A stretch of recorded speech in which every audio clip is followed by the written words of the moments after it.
After I took my niece in while her parents sorted things out, I paid for her school, clothes, food, everything. 6 months later, my sister showed up with a lawyer and said, "We're taking her back. You were just a placeholder." My niece cried. I cried. My sister said, "She's not yours." I let her go. But I didn't let go.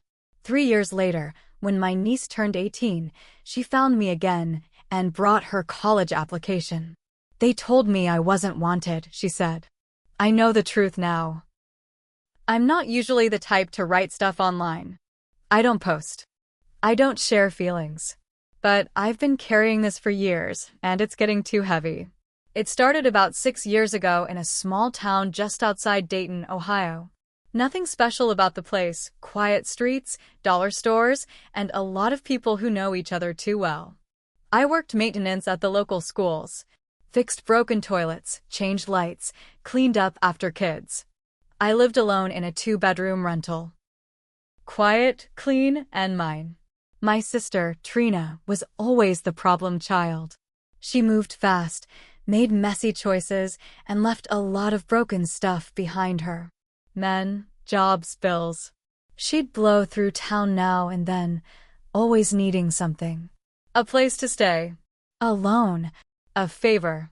I gave what I could, but I never expected much back. Then came the call. She sounded off, panicked, but trying to sound calm. She said she and her husband, Dan, were taking some time apart to sort things out. She asked if I could take Ellie, her daughter, just for a couple of weeks. Said it would help them get counseling and work through things. I said yes without thinking too much. Ellie showed up 2 days later with a single duffel bag. She was 10. Thin, quiet, eyes too old for her age. She hugged me like she hadn't been hugged in a while, and I swear to God, that broke something in me. I thought 2 weeks. I can do this. The weeks turned into a month. Then 2. Then 6. Not once in that time did Trina call to talk to her daughter. Not once did she ask how Ellie was doing. No birthday card. No Christmas gift. No sign of care. So I did everything. I signed Ellie up for school using my address. I got her clothes from Goodwill and the clearance rack at Target. We figured out how to do her hair together with YouTube videos. I packed her lunch every morning, peanut butter and jelly with the crust cut off, just like she liked. At night, we'd watch old Disney movies. She'd curl up next to me with her blanket and fall asleep. I didn't move, even if my leg went numb. She started calling me Uncle Jack again, not just Jack. She smiled more. She gained weight. She laughed out loud sometimes. The first time I heard it, it made me tear up because it sounded like she forgot to be sad for a minute. That was everything to me. I thought, maybe this is just how it's going to be now. Maybe I'm raising her. Then came the knock. 6 months in. A Saturday morning. I was making pancakes. Ellie was sitting at the table drawing a cat with sunglasses. I opened the door. Trina, Dan, and a man in a suit. The lawyer started talking fast, like he had to say it all before I slammed the door. "Mr. Langston, we're here to inform you that the parents are prepared to resume custody." As agreed, this was a temporary arrangement. I didn't catch all of it. I just looked at Trina.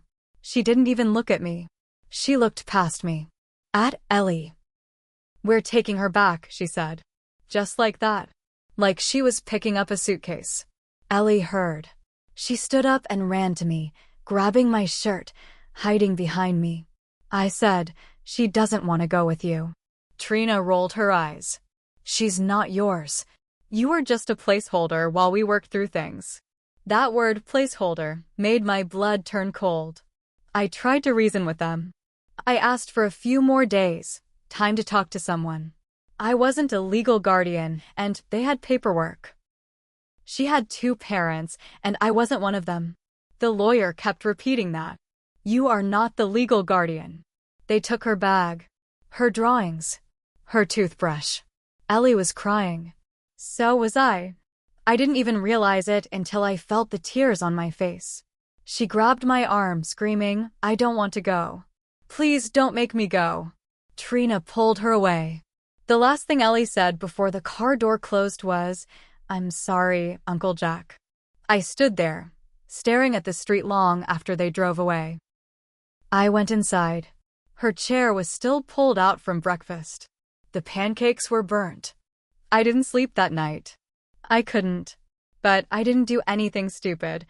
I didn't fight it. I didn't call the police. I just waited. Because I knew Trina. I knew Dan. And I knew deep down that someday, somehow, Ellie would come back. And she did. 3 years later. The knock came again. Same door. But this time, it was her. Older now. 17. Taller. Still too thin. She had a backpack and a manila envelope. "Hi, Uncle Jack," she said. She looked nervous. Like maybe I'd slammed the door this time. I didn't. She held out the envelope. "These are my college applications. I want to put your address down. If that's okay." I asked her why. She said, "They told me you didn't want me. That you gave me back. But I know now that was a lie." I couldn't speak. I just opened the door wider. She stepped inside, and we both stood there, quiet for a second. Then she said, "I want to live with you again. I want you to be my emergency contact. I want to come home." Ellie moved in that week. We didn't talk much about the in-between years at first. I figured she'd open up when she was ready. I focused on getting her what she needed: a new mattress, a desk for schoolwork, clean clothes. I stocked the fridge with her favorites. It felt like I could finally breathe again. But there was a shadow over everything. A tension that clung to the air like humidity before a storm. One night, about a month in, I came home late from work. She was on the couch, arms wrapped around her knees, eyes red. "They said I was trash," she whispered. "Dan would drink and scream at me. Trina just watched. She told me everything. How they'd locked her phone, cut off contact with me. Told her I gave up because I didn't want the responsibility anymore. Told her I had a new life, a new girlfriend, and didn't care. Howden would rage when drunk, punching walls, breaking dishes. How Trina pretended it was normal. "That's marriage," she'd say. Ellie said she spent most of her time in her room. Alone. Ignored. Until she turned 17. And found an old library login she used when she lived with me. It led her to an email we'd once made together. She used it to find me. That's how she knew I never stopped trying to reach her. I was shaking with anger. I asked her, "Did they hit you?" She looked down. "Not with their hands." That was enough for me. I started documenting everything. I wrote down what she told me. I encouraged her to talk to the school counselor. She agreed. She wanted the truth on record. Then Trina showed up again. Middle of the afternoon. I was mowing the lawn. She pulled up in a blue SUV, got out like she owned the place. "I want to talk to Ellie," she said. I stood there, stunned. She crossed her arms.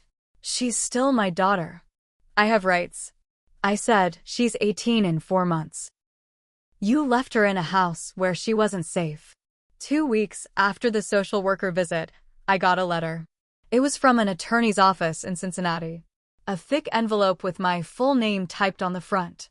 Inside was a custody petition. Trina was suing me for alienation of parental rights and emotional interference. She was trying to force Ellie back into mandatory visitation, even though Ellie was almost 18. Even though Ellie had already told the school, the counselor, and the court system she wanted nothing to do with her mother. The loophole? The petition said she had concerns that I was emotionally manipulating a minor and wanted an emergency hearing before Ellie turned 18. She was trying to beat the clock. I showed Ellie the papers. She didn't flinch. "We fight it," she said. We got a lawyer.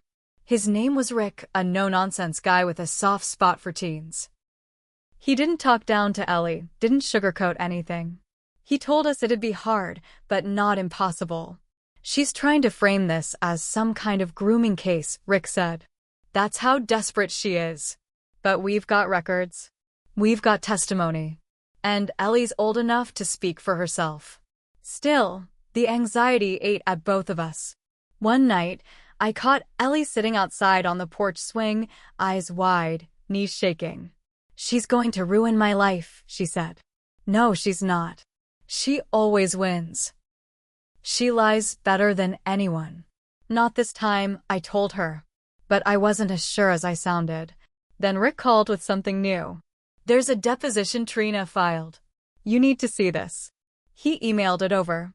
Trina had claimed under oath that I'd made inappropriate comments to Ellie when she was 11. That I'd treated her like a daughter to get close and alienated her from her real parents using manipulative affection. I nearly vomited reading it. It wasn't just a custody grab. It was character assassination. Rick warned us. This changes everything. The court has to take this seriously, even if it's total fiction.